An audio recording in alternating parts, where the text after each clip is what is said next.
I want to thank you guys for having me on. I'm really excited to come here. This is the best day of my life. It's literally the best day of my life. I'm so excited. She called me after her reading with it.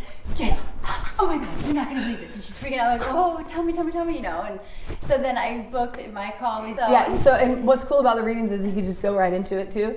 And like, one thing I liked is that you said things that were unrelated to anything. And I didn't know what you were, you know, I had to like, you knew what I was thinking ahead of time before. Well, I can't read your mind. I can't do that. But I just go through a reading. It goes some information from Charlie, which is my guide.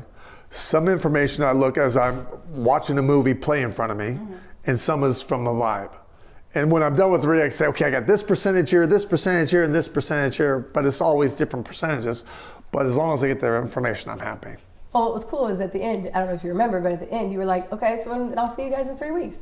And I was like, what? How did you, and you were like, were you really going to ask me how I knew you were going to be here in 3 weeks? So you did read my mind on the spot. Because I was like, like, I'll never get over the shock, and it makes me happy every time, every day. But in all honesty here, when you got on the phone with me, you were clear in mind. You had no judgment. You weren't testing. You weren't doing any of that. You were just open. So it made the reading go really, really well. Sometimes, you know, I'll read for the wife, and the husband's like, I don't believe in psychics. Oh, shit, I don't want to do this. But the wife bought him the thing, and he's on the phone with me, and you can see, I don't really want to be here, but my wife's making me do it.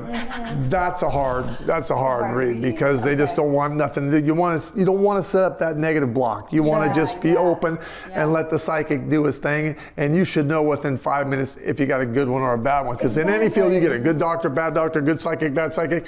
But once it rings true, you got it. You stay with it. Otherwise, you know, find someone else. That's absolutely the way to go. 100%. And people always say that too. They're like, I'm nervous to like talk to a psychic. And I'm like, what are you nervous about? Well, but I was, to be honest. But that only from my experience was, I think I had like, when I lived in New York City, I had a weird reading from this lady, and it left like, you know, like it wasn't necessarily positive. So it's like, oh. That's fair. You've got to think about it. You're talking to a psychic, which can just about tell you anything, you know?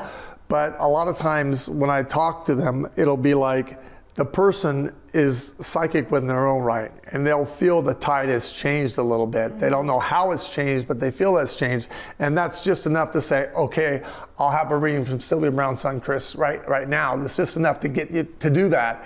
And then once you do it, you're like, damn, I should have done this a long time ago. Right. I should have had this at least a couple weeks ago when that was happening, damn it. Yeah, no, it really is. It's very life affirming.